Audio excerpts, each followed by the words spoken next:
বাংলাদেশের রাজনীতিতে শিশু কিশোরদের সংগঠন ডক্টর মোহাম্মদ ইউনূসের পৃষ্ঠপোষকতায় এই সংগঠনটি জন্ম হয়েছে বা সৃষ্টি হয়েছে। সরকারের দখলদার সরকারের ফ্যাসিস্ট ইউনূস সরকারের উপদেষ্টা পরিষদের সদস্য এই পার্টির এই এনসিপির সভাপতি আহ্বায়ক নির্বাচিত হয়েছেন এবং তারাই এই দলটি করেন। তো তাদের কথার ভিতর দিয়ে তো এইগুলোর খুব একটা গুরুত্ব আমরা দেই না, জনগণের কাছেও এর কোনো গুরুত্ব নাই, কারণ গুরুত্বহীন যে তারা হয়ে পড়েছে তাদের কর্মকাণ্ডের ভিতর দিয়েই দেশের মানুষের তাদের প্রতি অশ্রদ্ধা এবং তাদের প্রতি যে বিশ্বাসের যে জায়গাটি ছিল সেটা পুরোপুরি তারা ইতিমধ্যে হারিয়ে ফেলেছে। এটা হলো বাস্তবতা। আর তারা বলছেন কি, তারা যতদিন আছে, মানে যার সৃষ্টি হলো না, জন্ম হয়ে তার পূর্ণাঙ্গ রূপ পাওয়ার আগেই তারা আওয়ামী লীগের ভয়ে তারা থাকবে না, মানে তারা বলতে চাচ্ছে যে আমরা যতদিন আছি ততদিন আওয়ামী লীগ আসতে পারবে না। তার মানে তারা থাকতে পারতেছে না, থাকতে পারবে না। জনগণের কাছে তাদের কোনো গ্রহণযোগ্যতা অথবা তাদের কোনো অস্তিত্ব একটি সময় খুব বেশি নয়, অতি শীঘ্রই তারা হারিয়ে যাবে, এই ভয়ে তারা কম্পমান। এটা কিন্তু তারা তাদের কথার মধ্য দিয়ে বলার চেষ্টা করে। আর হুমকি ধমকি দেয়, ভয় দেখায়, মব সন্ত্রাস করে, মব সন্ত্রাসীদের সাথে এবং পেশাগত ভাবেই যারা সন্ত্রাসী এবং যারা ধর্ম নিয়ে রাজনীতি করে এবং সাম্প্রদায়িক রাজনীতি করে, এ ধরনের শক্তির সাথে হাতে হাত মিলিয়েই তো অবৈধ দখলদার ইউনূস রাষ্ট্র ক্ষমতাকে দখল করেছে। জবরদস্তিমূলক, বেআইনি, অসাংবিধানিক ভাবেই তারা এখনো টিকে আছে। তো তাদের অস্তিত্ব যে থাকবে না, আওয়ামী লীগের প্রতি মানুষের জনসমর্থন দিনে দিনে বাড়ছে এবং আওয়ামী লীগের প্রতি আস্থার জায়গাটা তৈরি হয়েছে এবং আওয়ামী লীগের আস্থার পুরোটাই নির্ভর করছে, পুরোটাই পিছনে না, আমি বলবো এটা সামনে কে, বঙ্গবন্ধু কন্যা আওয়ামী লীগ সভাপতি, বারবার জনগণের ভোটে নির্বাচিত মাননীয় প্রধানমন্ত্রী। তো তার প্রতি মানুষের আস্থার উপর ভিত্তি করেই আওয়ামী লীগের জনপ্রিয়তা বাড়ছে, একটি আর একটির পরিপূরক।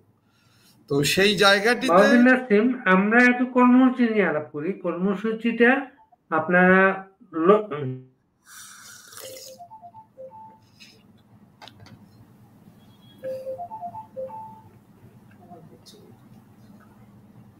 কথা কিন্তু শোনা যাচ্ছিল না। আপনি শুনতে পাচ্ছেন? এখন শুনতে পারছি আপনার কথা।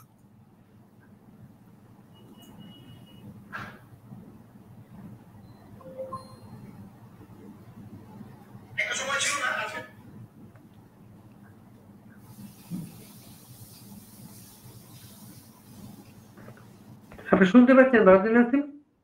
এখন আপনার এই কথা শুনতে পাচ্ছি, বলেন আপনি প্রশ্নটা করুন। কর্মসূচি ঢাকা লকডাউন প্রভাবিত সফল ছিল সারা বাংলাদেশে। এরপরে আপনাদের যে দুটো কর্মসূচি আমরা পেয়েছিলাম এবং ঢাকা শাটডাউন ছিল। ঢাকা শাটডাউনের পরে কর্মসূচি সেইভাবে নাই। ঢাকা শাটডাউন কিন্তু ঢাকা লকডাউনের মতো সফল ছিল না এবং স্বরাষ্ট্র উপদেষ্টা বলেছেন তারা এমন ব্যবস্থা নিয়েছিলেন আওয়ামী লীগ কোনো পরিস্থিতি সৃষ্টি করতে পারে নাই। কি বলবেন? দেখুন, আমরা ঢাকা লকডাউনের কর্মসূচি ঘোষণা করার পরে এটা ছিল শুধুমাত্র ঢাকা কেন্দ্রিক, সেটার প্রতি ব্যাপক সমর্থন পাওয়া গিয়েছে, জনগণের নৈতিক সমর্থন আছে, সেটা প্রকাশিত হয়েছে এবং সেই লকডাউন শুধু ঢাকা লকডাউন না, এটা সারা দেশব্যাপী লকডাউনে পরিণত হয়েছে। তো এটা ছিল অবশ্যই জনগণের স্বতঃস্ফূর্ত সমর্থন, এটা সফল কর্মসূচি এবং দেশবাসীকে এবং আওয়ামী লীগের নেতাকর্মী সবাইকেই আমরা অভিনন্দন জানিয়েছি, কৃতজ্ঞতা প্রকাশ করছি। এটা ছিল প্রথম রাজনৈতিক একটি কর্মসূচি, যে কর্মসূচির সাথে সকল পর্যায়ের মানুষের ব্যাপক অংশগ্রহণ সমর্থন ছিল। তার পরবর্তী পর্যায়ে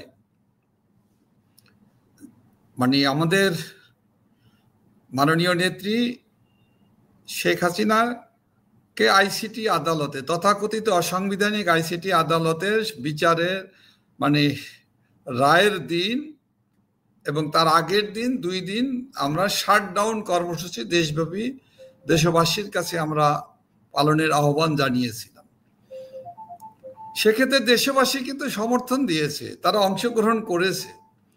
এক্ষেত্রে তাদের উপরে নিপীড়ন নির্যাতন চালানো হয়েছে আওয়ামী লীগের নেতাকর্মীদের, তৃণমূলের নেতাকর্মীদের এবং অন্যান্য শ্রেণী পেশার মানুষদের উপরে, পেশাজীবীদের উপরে, মেহনতি মানুষদের উপর আক্রমণ করেছে, গ্রেপ্তার করেছে, ভয় দেখিয়েছে, রাষ্ট্রযন্ত্রকে ব্যবহার করেছে। এটা খোদ স্বরাষ্ট্র উপদেষ্টা বলেছেন।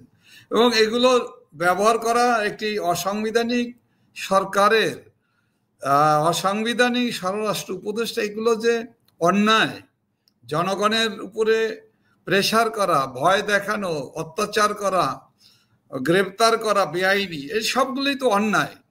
এই অন্যায় কার্যক্রমের সফলতার কথা উনি বলেছেন। তার ভিতর দিয়ে উনি বলতে চেয়েছেন আওয়ামী লীগের শাটডাউনটা অতটা হয়নি, এটা ওনার কথা। এবং উনি যে কাজগুলো করেছেন সম্পূর্ণ বেআইনি, এবং এটা উনি বলতে পারেন না, ওটা ওনার দায়িত্ব না, এটা ওনার দায়িত্বের ভিতরে পড়ে না। এই কথাগুলো কিন্তু উনি নিজেও বোঝেন না। প্রায়শই কিন্তু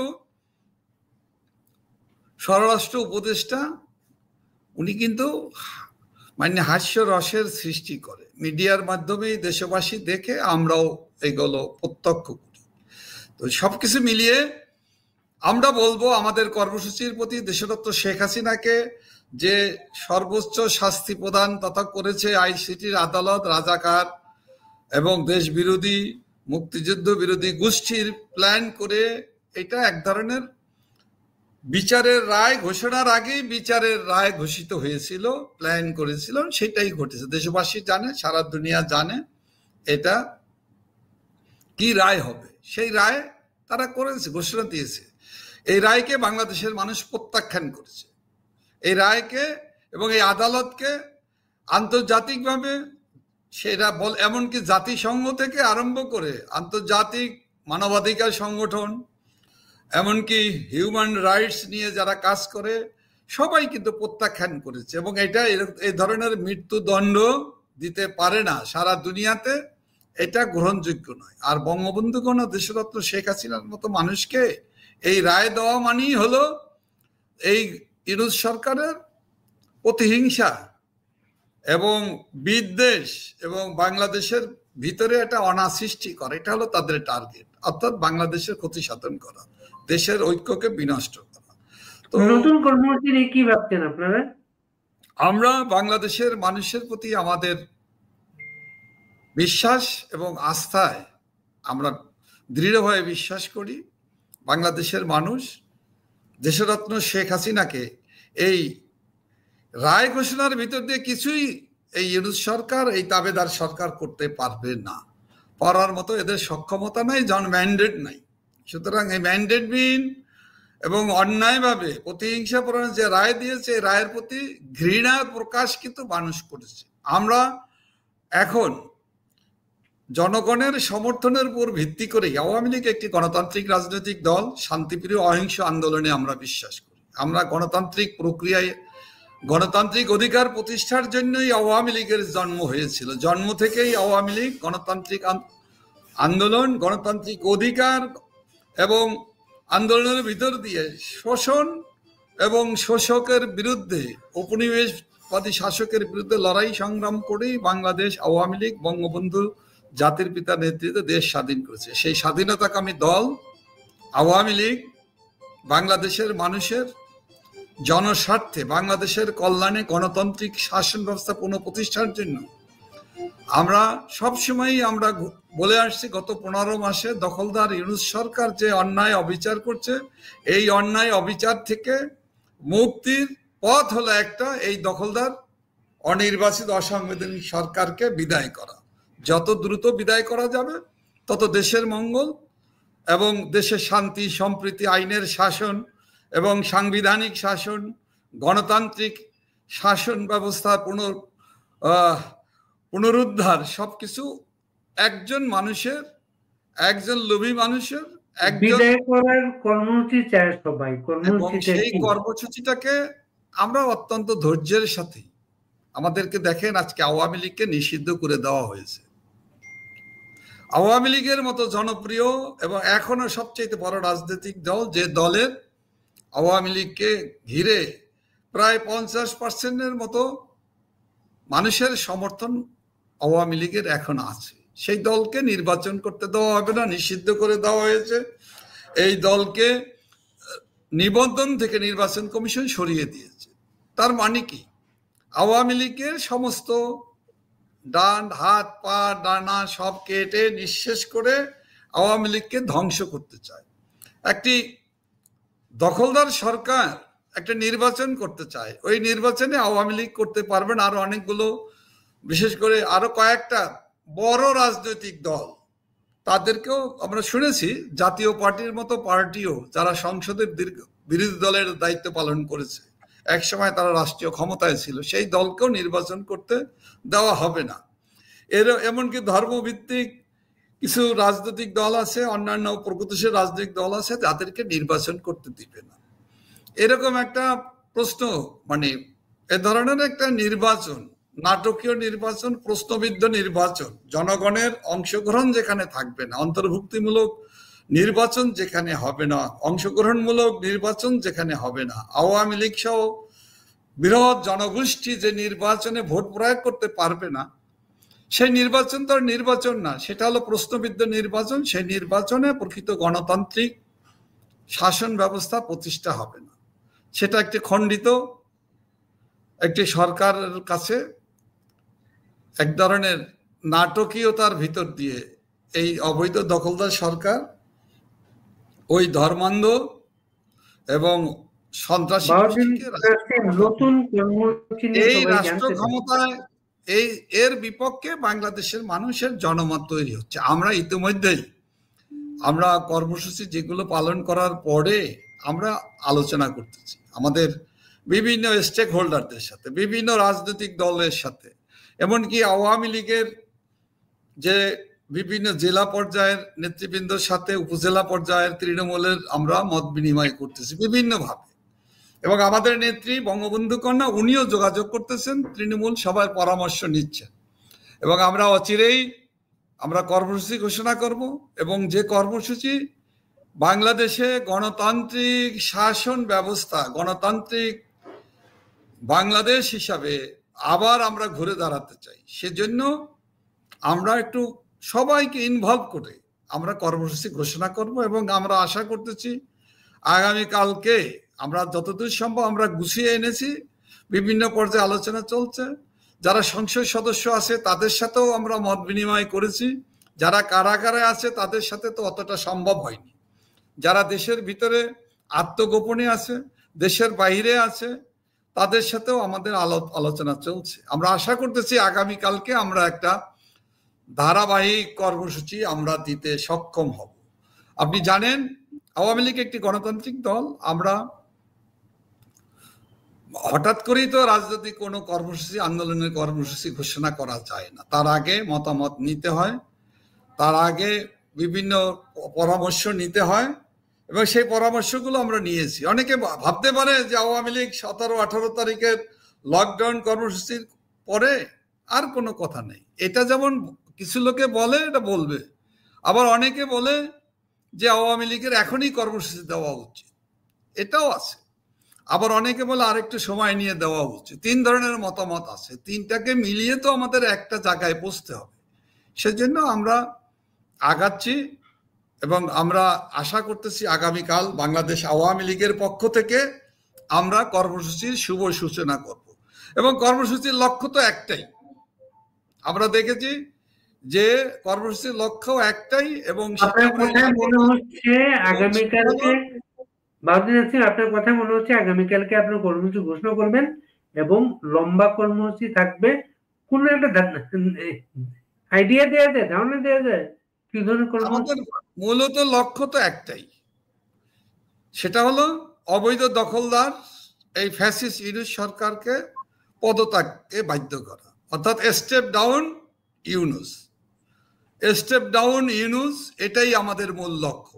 এর পাশাপাশি তারা এর মাঝে সুপ্রিম কোর্টের মাধ্যমে পাশ করিয়ে নিয়েছে যেটা, যে তত্ত্বাবধায়ক সরকার এই ইলেকশনে না, পরবর্তী ইলেকশনে তত্ত্বাবধায়ক সরকার আসবে, মানে হচ্ছে ইউনূস সরকারের অধীনে ইলেকশনটা হবে, যেটা কিন্তু বিএনপিও চায় এখন। শোনেন, অনেকে অনেক কারণে চায়, আবার অনেকে চায় না, এরও কতগুলো যৌক্তিক কারণ আছে। আর আমরা বাংলাদেশ আওয়ামী লীগ, আমরা মনে করি বৃহত্তর জনগণের অংশ হিসাবে, আমরা দেশপ্রেমিক এবং গণতান্ত্রিক দল হিসাবে একজন দেশ বিরোধী, মুক্তিযুদ্ধ বিরোধী, মুক্তিযুদ্ধের চেতনা বিরোধী, মুক্তিযুদ্ধের ইতিহাসকে বিকৃতকারী হিসাবে ইতিমধ্যেই এই দখলদার ইউনূস সরকার নিজেকে প্রতিষ্ঠা করেছে।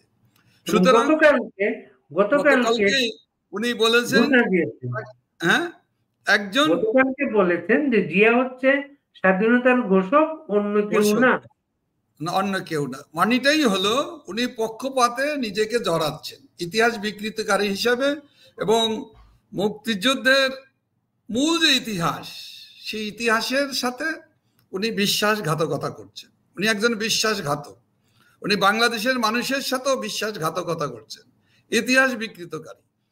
সুতরাং এই ধরনের বিতর্কিত মানুষের অধীনে কোনো নির্বাচন, যে সুষ্ঠু নির্বাচন, অবাধ নির্বাচন, অংশগ্রহণমূলক নির্বাচন হতে পারে না, এর প্রমাণ কিন্তু ডক্টর মোহাম্মদ ইউনূস নিজেই রাখছেন। অতএব আমাদের কথা তো একটাই, আমাদের লক্ষ্য একটাই। আমরা মনে করি, দেশবাসী মনে করে, এই দখলদার সরকারকে যত দ্রুত আমরা পতন ঘটাতে পারবো গণতান্ত্রিক আন্দোলনের মধ্য দিয়ে, জনগণের গণজাগরণের মধ্য দিয়ে, গণ অভ্যুত্থান ঘটিয়ে যত দ্রুত এই দখলদার ইউনূস সরকারকে এবং তার দোসরদেরকে এবং তার ঠ্যাঙারে বাহিনী, যারা দেশে অশান্তি সৃষ্টি করে একটি দোজকে পরিণত করেছে আমাদের শান্তির বাংলাদেশকে, সেই জন্য আমাদের লক্ষ্য অবৈধ দখলদার ইউনূস সরকারকে অনতিবিলম্বে পদত্যাগে বাধ্য করা। ধাপে এখন যে ষড়যন্ত্রটা হচ্ছে, উনি ইতিহাস বিকৃতি শুরু করেছে, কোনো পক্ষ নিয়েছে, উনি তো পক্ষ নিয়েইছেন। উনি যে পক্ষ নিয়েই উনি নিরপেক্ষ হিসাবে যেভাবে নিজেকে প্রকাশ করতে চেয়েছিলেন শুরুতে, উনি কিন্তু প্রকাশিত হয়েছেন এখন ভিন্ন রূপে। সেই রূপটা বাংলাদেশের মানুষ বুঝতে পেরেছে পরিষ্কার। উনি যুদ্ধ অপরাধী এবং ইতিহাস বিকৃতকারী, মূলত বাংলাদেশের মুক্তিযুদ্ধের বিজয়কে উনি গ্রহণ করতে পারেনি। এটা যে দলগুলো নির্বাচনের জন্য প্রস্তুতি নিচ্ছে, তারা সব দলগুলা বলছে আওয়ামী লীগ যাতে ইলেকশন করতে না পারে। এমনকি নুরুর দলের সেক্রেটারি রাশেদ গতকালকে বলেছেন আওয়ামী লীগের কেউ যাতে স্বতন্ত্র হিসেবে ইলেকশন করতে না পারে।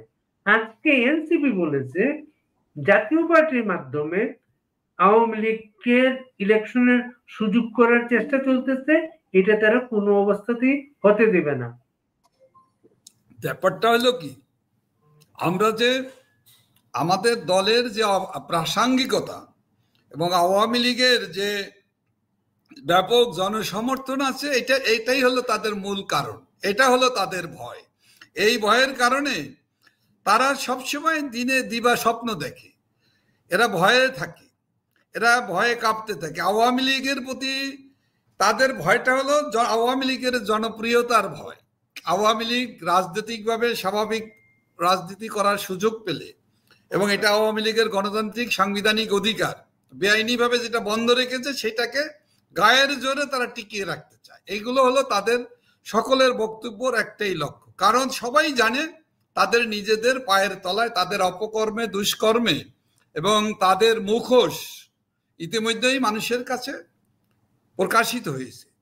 সে কারণে তারা আওয়ামী লীগরে বাদ দেওয়ার জন্য, আওয়ামী লীগের বিচার করার জন্য, আওয়ামী লীগের সভাপতি দেশরত্ন শেখ হাসিনাকে ফাঁসিতে ঝুলার জন্য তার রায় দিয়েছে, ক্যাঙ্গারু কোর্ট করেছে। এগুলো তাদের একটাই লক্ষ্য, বাংলাদেশে ফ্যাসিস্টদের এবং লুটেরাদের, দুর্নীতিবাজদের এবং স্বাধীনতা বিরোধীদের, মুক্তিযুদ্ধের ইতিহাস বিরোধী শক্তিকে টিকিয়ে রাখা, অর্থাৎ পাকিস্তানি বাহিনী শুধু স্বাধীনতা বিরোধী না, আপনাদের এক সময়ের সহযোগী সংগঠন কয়েকটা, যেমন মানে বাংলাদেশ জাসদ এবং গতকালকে বামপন্থীদের জোট, বাসদ, সিপিবি, এই দলগুলোর জোট, তারা বিবৃতি দিয়ে শেখ হাসিনার যে বিচার হয়েছে এর জন্য স্বস্তি প্রকাশ করেছে তারা। এগুলো সবকিছুকেই আমরা তারা আপনি দেখেন আজকে যেই আদালত রায় ঘোষণা করেছে সেই আদালতেই কিন্তু উল্টিয়ে রায় দিয়ে দিবে। এটা তো আমরা দেখেছি। আমরা গত 54 বছরের ইতিহাস, আমরা আইনের প্রতি শ্রদ্ধাশীল থেকে আমরা দেখেছি এদেশের যত অন্যায় কাজ, আমরা বিভিন্ন এই 54 বছরে যখনই সামরিক জান্তারা, স্বৈরাচাররা যখনই ক্ষমতা দখল করেছে, সেটা কিন্তু বিচারকদের হাতেই সংবিধান সংশোধনী, কাটাছেঁড়া করা, বুদ্ধি বিবেচনা দিয়েছে। আমি নাম বলতে চাই না, এটা কিন্তু ঘটেছে। তার মানে এই নয় যে সকল রাজনৈতিক দলগুলো বিবৃতি দিয়েছে, স্বস্তি প্রকাশ করেছে, এটা তাদের মনের কথা না, এটা তাদেরকে বাধ্য করা হয়েছে। এটা এক ধরনের প্রেশার। এই প্রেশারে কারণে এরা বাধ্য হয়ে দিচ্ছে, তা নাহলে মামলা দিয়ে দেওয়া হচ্ছে, গ্রেপ্তার করা হচ্ছে, মিথ্যে মামলা দিয়ে তাদেরকে কারাগারে নিক্ষেপ করা হচ্ছে, বিচারে তারা জামিন দেওয়া হচ্ছে না, অথবা তারা সাজা দিয়ে দিবে ক্যাঙ্গারু কোর্ট বসিয়ে। বিভিন্ন কারণে এ ধরনের ঘটনা ঘটছে। এইগুলো ঘটনা, এটা জনগণের কথা না, এটা জনগণের বিশ্বাস করে না, জনগণ এটাকে মেনে নেয় না, এবং সেটা হলো গুরুত্বপূর্ণ। আর বিবৃতিজীবী কিছু মানুষ আমাদের দেশে আছে, বিবৃতিজীবী, হ্যাঁ, এবং তথাকথিত রাজনীতিবিদের নামে নিজের পেশা, নিজের পকেট ভারীর রাজনীতি করা কিছু দল। এটা তো সাইনবোর্ড সর্বস্ব দল, রেজিস্ট্রেশনবিহীন দল, যার দলের মানে সভাপতি আছে, সেক্রেটারি কে, সভাপতি, এরকম দল আছে অনেক। এই ধরনের দলের বিবৃতিতে এটা গ্রহণযোগ্য ব্যাপার না, এটা ধর্তব্য। এটা নিয়ে বাংলাদেশের মানুষও ভাবে না, এবং বাংলাদেশের মানুষ এদের প্রতি কোনো আস্থাও নেই। সুতরাং ওইটাকে ওইভাবেই বিবেচনা করা উচিত। আমরা তো দেখেছি যে জিয়াউর রহমান সাহেব বহুদলীয় গণতন্ত্রের কথা বলেন, কাদেরকে মানে সাইনবোর্ড সর্বস্ব পার্টি রাতের অন্ধকারে রাতারাতি তৈরি হয়েছে। তার মানে কি ওই দলগুলো তৎকালীন স্বৈর শাসক জিয়াউর রহমানকে সমর্থন করেছে? দেখেছি আমরা, দেশবাসী দেখেছি, আমরা তো সেই ইতিহাস আমরা জানি। ওইগুলো নিয়ে চিন্তা করার কোনো কারণ নেই।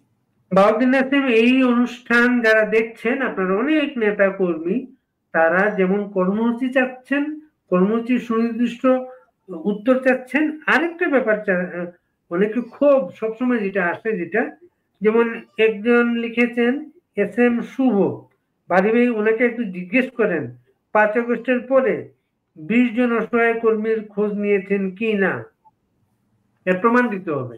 আওয়ামী লীগ এত বড় দল, আমি ব্যক্তিগতভাবে যদি বলি, যিনি আমাকে প্রশ্ন করেছেন উনি করেছেন ওনার ব্যাপার, কিন্তু আমি বলি এটা বলার কোনো ব্যাপার না। বিশাল দল, অসংখ্য মানুষ, 20 জন না, 20 জন না, কতশো 20 জনের জন্য আমরা চেষ্টা করেছি। আমি ব্যক্তিগতভাবে, আমার দল তো লক্ষ হাজার মানুষের কাছে দলের পক্ষ থেকে আমাদের মাননীয় নেত্রী বঙ্গবন্ধু কন্যা পাশে দাঁড়িয়েছেন।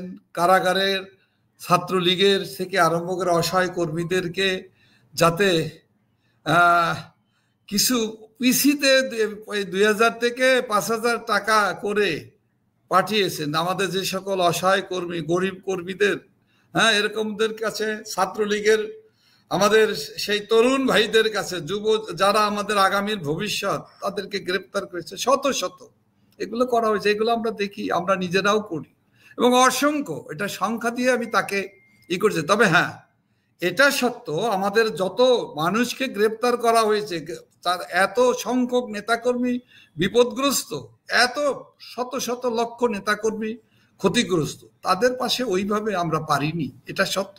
প্রত্যাশা তারা যেভাবে করে, আমাদের কর্মীরা, আমাদের সহযোদ্ধারা, আমাদের সহকর্মীরা, সেটা আমরা পূরণ করতে পারিনি। তাদের পাশে আরো বেশি দরকার, আমাদের উচিত আরো বেশি বেশি করে তাদের পাশে দাঁড়ানো। সেই চেষ্টাটা আমাদের আছে, সেই ভাবনা আমাদের আছে, আমরা চেষ্টা করি। প্রচেষ্টা চালিয়ে যাই, চেষ্টা চালিয়ে যাচ্ছি। আমরা বিশ্বাস একটা প্রশ্ন হচ্ছে, বিএনপির মতো কোনো কর্মসূচি দেওয়ার দরকার নেই, এই মাস ওই মাস এগুলো করে তৃণমূলের আর কোনো ক্ষতি করবেন না, পারলে শক্ত কর্মসূচি দিন। দেখুন, এটা তো রাজনৈতিক দল, আমি একটা রাজনৈতিক দলের একজন সদস্য বলে তারা তাদের মতামত দিতেই পারে, আমি তাদের মতামতকে আমি সম্মান জানাই। তবে শক্ত দেব, নরম দেব না। শক্ত নরমের কিছু নেই। আন্দোলনের কর্মসূচি ধাপে ধাপে দিতে হয়। আন্দোলনের চড়াই উতরাই থাকে। 90-এর দশকের আপনারা দেখেছেন, 80-র দশকের আন্দোলন আপনারা করেছেন, আপনারা সাংবাদিকতা করেছেন। এই ভাইয়েরাও হয়তো অনেকে জানতে পারে, জানাই উচিত, আমি বলবো তাদেরকে জানা। উত্তাল আন্দোলনে গর্জে ওঠে ঢাক আসা সারা দেশ, কিন্তু সরকারের তৎকালীন সামরিক সরকারের কিন্তু পতন ঘটেনি। মানুষ জেগে উঠেছে, মনে হচ্ছে কালকেই পতন ঘটবে, অথবা মনে হতো, আপনার মনে আছে, মনে হতো এই সপ্তাহে পরে আর টেকবে না। এরকম করতে করতে কিন্তু আমাদের প্রায় 8 বছর লেগেছে, প্রায় 1 দশকের কাছাকাছি সময় লেগেছে। এটা একটা অভিজ্ঞতা। তো ওইগুলো তো আন্দোলন একসময় তুঙ্গে ওঠে, আবার একটু ডাউন হয়, আবার জেগে ওঠে। এইভাবে দোলা চালের ভিতর দিয়ে একসময় জনগণের অংশগ্রহণ যখন ব্যাপক হয়, গণ অভ্যুত্থান ঘটে, জনগণের চাপে একটা সময় অবৈধ দখলদার সরকারের পতন ঘটে, পতন ঘটতে বাধ্য হয়। আমরা সেই পতনের পথ ধরেই আমরা আগাচ্ছি। এই যেমন এখন নির্বাচন নিয়ে যে গেম প্ল্যান করা হচ্ছে, এই নির্বাচনে আওয়ামী লীগকে বাদ দিয়ে অথবা আওয়ামী লীগের মতো জনপ্রিয় দলকে নিষিদ্ধ করে যারা নির্বাচন যে দখলদার ইউনূস সরকার করতে চাচ্ছে, এটা একটি পক্ষপাতমূলক, এটা অগণতান্ত্রিক। এই নির্বাচনে আওয়ামী লীগ, আমাদের নেতাকর্মীরা নির্বাচনে অংশগ্রহণ করতেছে, আওয়ামী লীগ নির্বাচনী দল, কিন্তু আওয়ামী লীগ নির্বাচন করতে পারবে না। এটা কেমন কথা? এটা কোন গণতন্ত্রের ভাষায় আছে? এটা ফ্যাসিস্ট ইউনূসের গণতন্ত্র কি এরকমটা? এটা কি বাংলাদেশের মানুষ কি এটা চায়? না বিশ্বের উন্নত সমৃদ্ধ দেশগুলো যারা গণতান্ত্রিক ধারাবাহিকতায় মূল স্পিরিটে বিশ্বাস করে তারা চায়? নিশ্চয়ই চায় না। তারা মনে করে সকলের মত প্রকাশের স্বাধীনতা আছে, সকলের অংশগ্রহণ করার অধিকার আছে। এই অধিকারকে যারা বঞ্চিত করতে চায় তারাই তো স্বৈরাচার, তারাই তো ফ্যাসিস্ট। এবং এই ফ্যাসিস্টদের বিপক্ষে আমাদের দায়িত্ব হলো মানুষের কাছে যাওয়া, এবং আমরা জনমতকে গড়ে তুলতে চাচ্ছি যে নির্বাচনে আওয়ামী লীগ থাকতে পারবেন, অংশগ্রহণ করতে পারেন, যে নির্বাচনে আওয়ামী লীগের সভাপতি আমাদের প্রিয় নেত্রী বঙ্গবন্ধু কন্যা দেশরত্ন শেখ হাসিনা নেতৃত্ব দিবে না, ওনার দল এবং ওনার নেতৃত্বে যে নির্বাচন হবে না, সেই নির্বাচনে বাংলাদেশের মানুষ যাবে না, ভোট কেন্দ্রে যাবে না, ভোট দিবে না। আওয়ামী লীগের নেতাকর্মীরা, আওয়ামী লীগের ভোটাররা, লক্ষ কোটি ভোটাররা অন্য কাউকে ভোট দেওয়ার জন্য তারা অপেক্ষা করে না, করার কোনো কারণ নেই। সুতরাং সেই নির্বাচন আওয়ামী লীগ আরেকটা বিষয় জানতে চাওয়া হচ্ছে, অনেকেই লিখছেন বিষয় করে জেলা, মহানগর, উপজেলা বিভিন্ন যে সাংগঠনিক যে গ্রুপিং যেগুলা এখন আছে, এই গ্রুপিং গুলা নিরসনের কোনো পদক্ষেপ আপনারা নিচ্ছেন কিনা? হ্যাঁ, ধন্যবাদ। আমরা সবসময়ের জন্য এই চেষ্টাটাই আমাদের আছে। আমরা এখন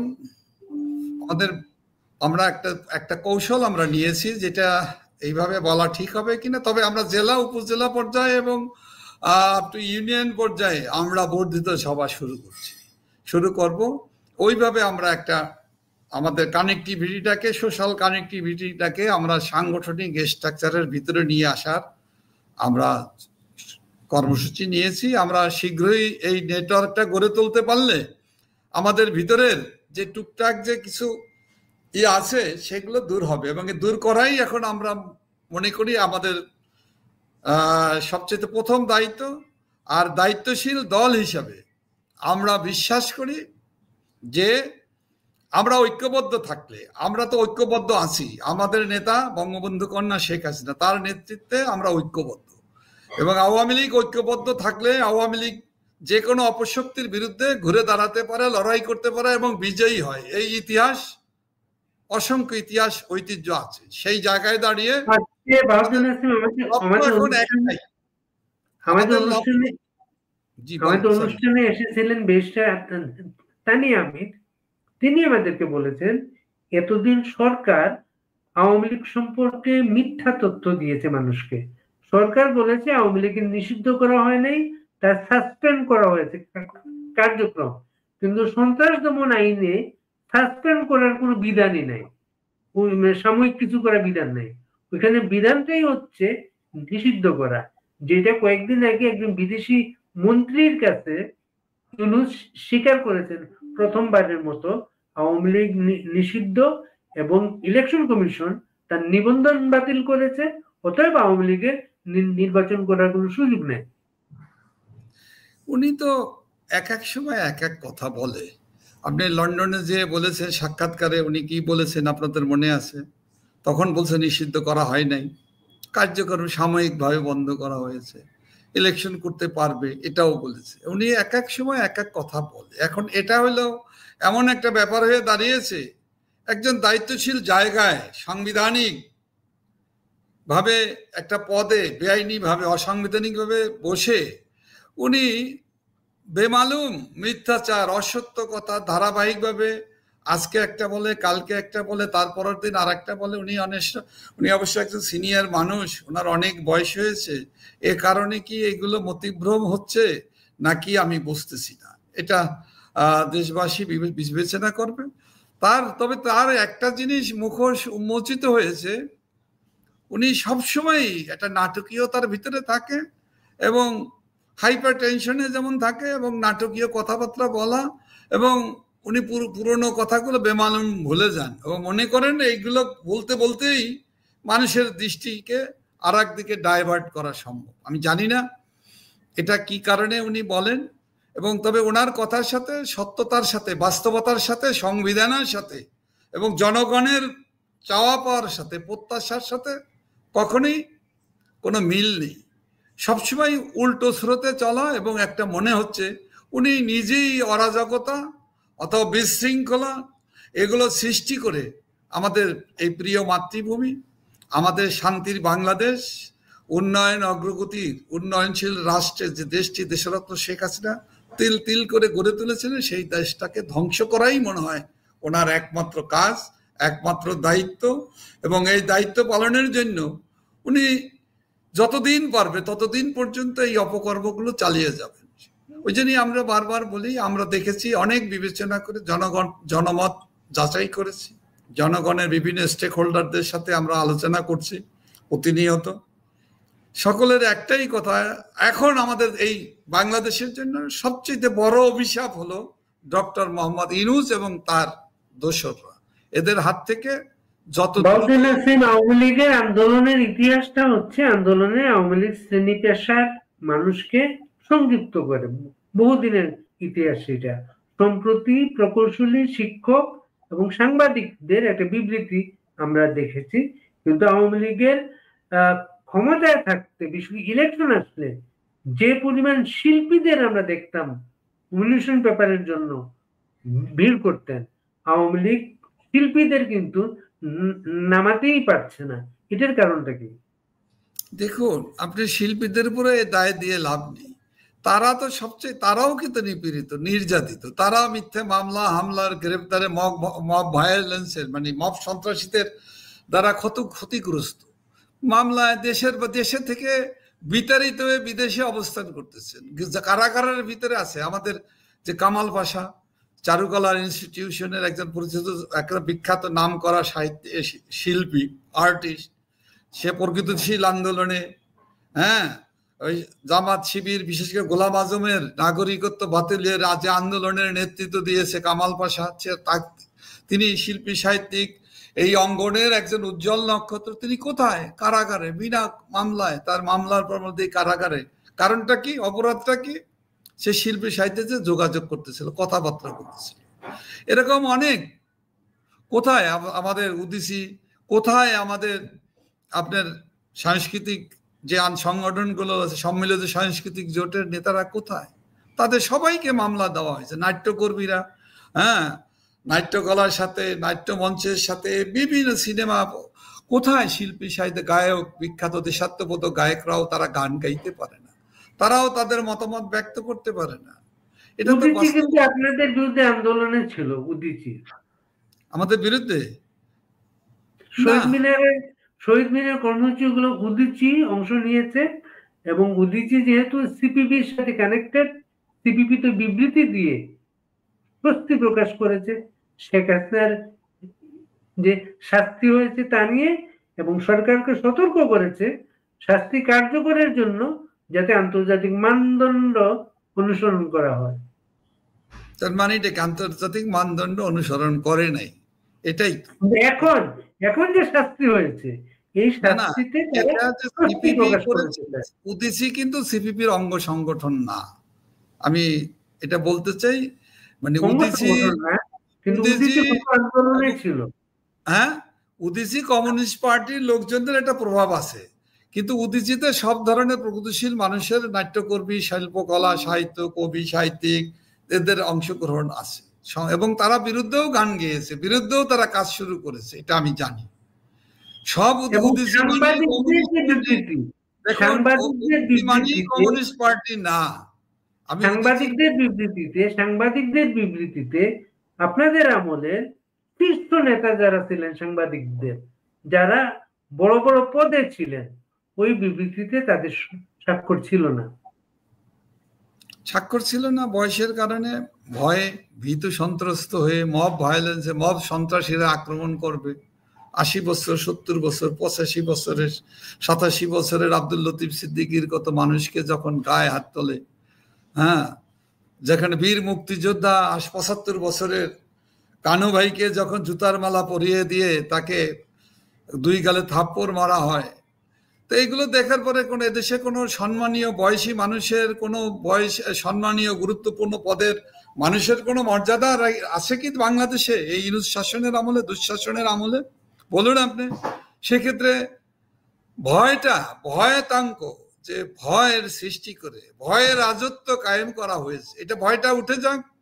এই মিথ্যে মামলা, মব সন্ত্রাস, জঙ্গিবাদীদেরকে পৃষ্ঠপোষকতা করা, অস্ত্র নিয়ে, বেআইনি অস্ত্র নিয়ে, লুটের অস্ত্র নিয়ে, থানা লুটের অস্ত্র নিয়ে, জেলখানা লুটের অস্ত্র, গোলা বারুদ নিয়ে যারা দাপিয়ে বেড়াচ্ছে, যাদের বিচার করা হয় নাই, যাদেরকে ইনডেমনিটি দেওয়া হয়েছে, মানে কি আইনি রক্ষা কবচ দেওয়া হয়েছে 15 জুলাই থেকে আগস্ট, যত মৃত্যু হয়েছে, যত হয়েছে, এক্ষেত্রে আন্দোলনকারীদের কোনো মামলা দেওয়া যাবে না। এই আন্দোলনকারী কারা? সেই আন্দোলনকারী? এই খুনিরা, খুনিদেরই তো বৃহৎ অংশ। তো সেখানে আপনি যেটা বলতে চাচ্ছেন, এরা বয়সী হয়ে ঝুঁকি নিতে পারে না, এরা তো সবাই রাজনীতিবিদ না। রাজনীতিবিদরাই তো পারে না, ঝুঁকি নিতে পারেনি জীবন বাঁচাবার জন্য। কোন রকম আপনাদের কর্মীদের পোস্ট আসতেছে গ্রুপিং নিয়ে, একজন বারবার করে লিখছেন ফেনী জেলার দুটো গ্রুপিং এর কারণে নেতা কর্মীরা আন্দোলনে সেভাবে নামতে পারতেছে না। এটা দুঃখজনক। এরকম যেই জায়গাগুলো তো আছে, আমরা এগুলো নিরসন করব, এবং আমরা মনে করি এই 17ই নভেম্বরে মাননীয় নেত্রীকে নিয়ে যে অবৈধ ক্যাঙ্গারু কোর্ট যে রায় দিয়েছে, এই রায়ের পরে আমাদের নেতাকর্মীরা, যাদের ভিতরে কিছুটা ডিফারেন্স আছে, বিভেদ বা তা অনৈক্য আছে, সে অনৈক্য এখন ঐক্যের পথে হাঁটছে, এবং এটা আমাদের জন্য আমি মনে করি সাপে বর হয়েছে।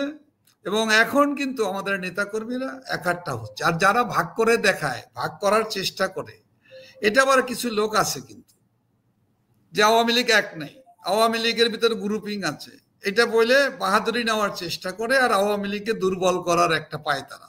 ওরা বোঝে না, অথবা উদ্দেশ্য প্রণোদিত ভাবেই ওইটা করে, আওয়ামী লীগের এক নাই, ফেনীতে এক নাই, কিংবা আমার বাড়ি মাদারীপুর, আমার মাদারীপুরের আওয়ামী লীগের ভিতরে ভাগ আছে, এগুলা বলবে।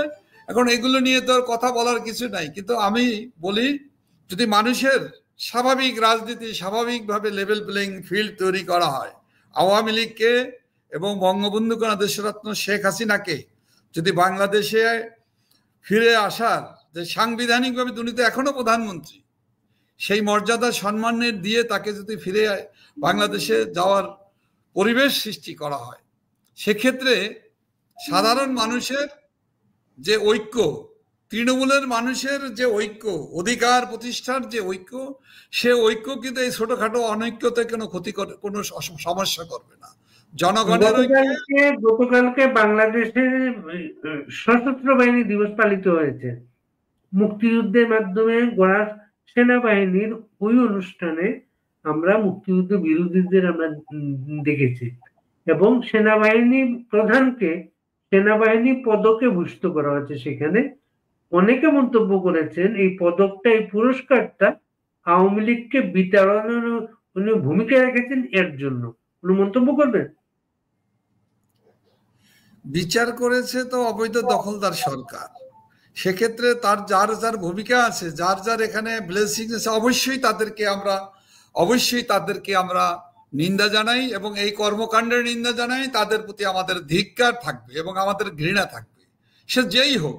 তবে প্রথম ও প্রধান টার্গেট, প্রথম এবং প্রধান লোকটি হলো অবৈধ দখলদার ইউনূস এবং তার প্রতি আমাদের ঘৃণা, আমাদের প্রতিবাদ, আমাদের তার বিপক্ষে জনমত তৈরি করে তাকে সবার আগে বিদায় করা এখন সময়ের ব্যাপার বলে আমরা মনে করি। এবং তার সাথে যারা যারা সম্পৃক্ত, যারা মহান মুক্তিযুদ্ধের বিপক্ষে এই ঘাতক স্বাধীনতা জামাত, শিবির, যুদ্ধ অপরাধী, এমনকি বিএনপি, যারাই জড়িত, যারা দেশের বিপক্ষে জড়িত, তাদের সাথে যারা জড়িত, সে কোন বাহিনীর প্রধান অথবা কোন কি, এটা আমাদের বিবেচ্য বিষয় না। আমরা ব্যক্তিগতভাবেই আমরা দেখব, কারণ একটা বাহিনীর নাম বলা মানে তো পুরো বাহিনী সবাই তো এর সাথে সম্পৃক্ত না। সুতরাং সবাইকে কথাটা আমরা বলতে পারি না, বলা উচিত না। আমাদের দায়িত্ব আছে, সেই জায়গায় আমরা বলতে চাই যে যেই হোক, একটা যে বিচারপতি যে রায় ঘোষণা করেছে, সে মিথ্যা যুক্তি দিয়ে এবং উদ্দেশ্য প্রণোদিতভাবে যে রায় ঘোষণা করেছে, তাকেও তো আমরা নিন্দা জানাই। তার এই অপকর্মের বিরুদ্ধেও তো আমাদের প্রতিবাদ, আমাদের ক্ষোভ, এবং এটা বাংলাদেশের মানুষের ক্ষোভ। সেটা যেই হোক, অবৈধ দখলদার ইউনূস থেকে আরম্ভ করে, সেটা যদি পুলিশের, যদি ৭১-এর দোসর হিসাবে পুলিশেরও কোনো কর্মকর্তারা থাকে, তাকেও একইভাবে দেখা হবে, অথবা র্যাব, অথবা বিজিবি, অথবা সেনাবাহিনী, অথবা সরকারি প্রজাতন্ত্রের যে কোনো কর্মকর্তা যদি কেউ উদ্দেশ্যপ্রণোদিতভাবে বেআইনি এই অপকর্মের সাথে অতিরিক্ত আগ্রহ নিয়ে যদি কেউ কোনো কাজ করে, তার প্রতি আমাদের ঘৃণা, ক্ষোভ, প্রতিবাদ এটা থাকবে, এটা থাকবেই, অবশ্যম্ভাবী থাকবে। আজকে আমাদের অনুষ্ঠানে ব্যারিস্টার তানিয়া আমির বলেছেন এই রায়ের বিরুদ্ধে আন্তর্জাতিকভাবে অনেক কিছু করার আছে। আপনারা কি কোনো উদ্যোগ নিচ্ছেন আন্তর্জাতিকভাবে রায়ের বিরুদ্ধে? অবশ্যই।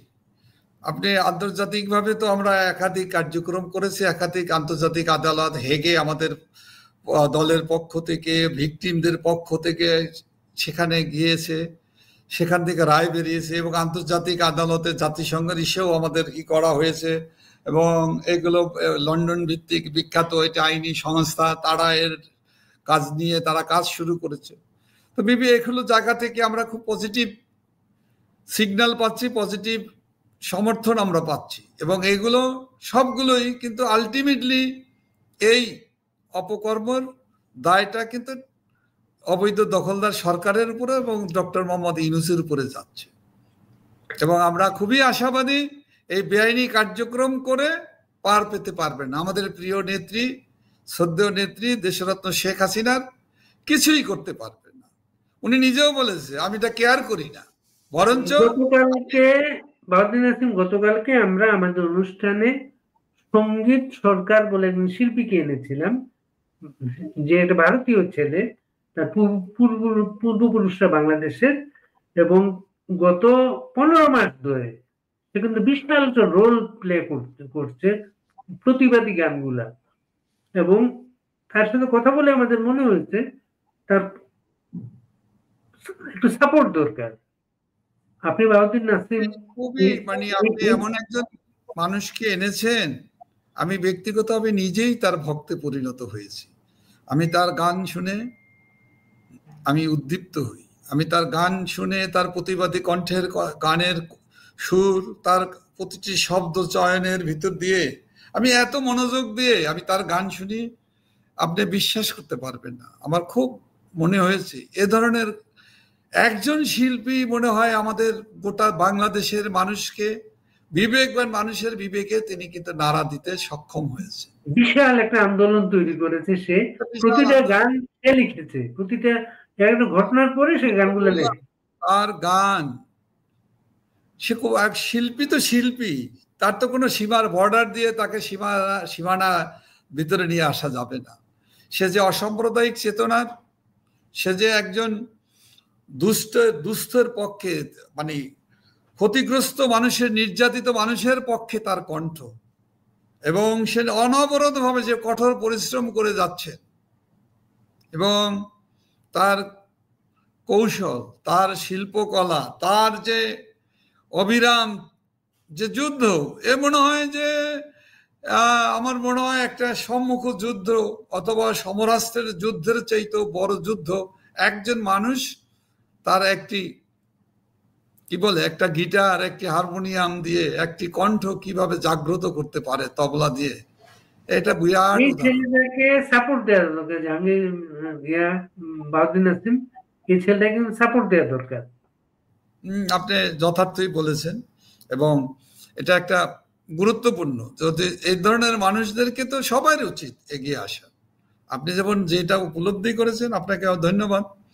এবং আমরা নিজেরাও, আপনি জানেন আমরা সবাই তো বিপদের ভিতরে, প্রবলেমের ভিতরে, তারপরও এই ধরনের মানুষের কাছে উৎসাহ দেওয়া দরকার, তার সাপোর্ট দরকার। শুধু অর্থনৈতিক সাপোর্ট না, আমি মনে করি বহু ধরনের সাপোর্ট তাকে দেওয়া যেতে পারে, বহু ধরনের সাপোর্ট দেওয়া যেতে পারে, দেওয়া উচিত।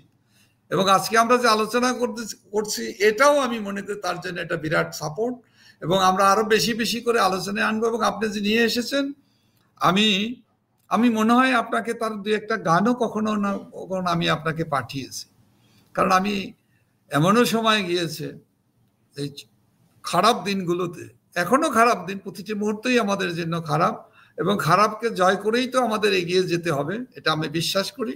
এবং এভাবেই আমার জীবনের অভিজ্ঞতা থেকে এভাবেই আমরা বিজয়ী হই।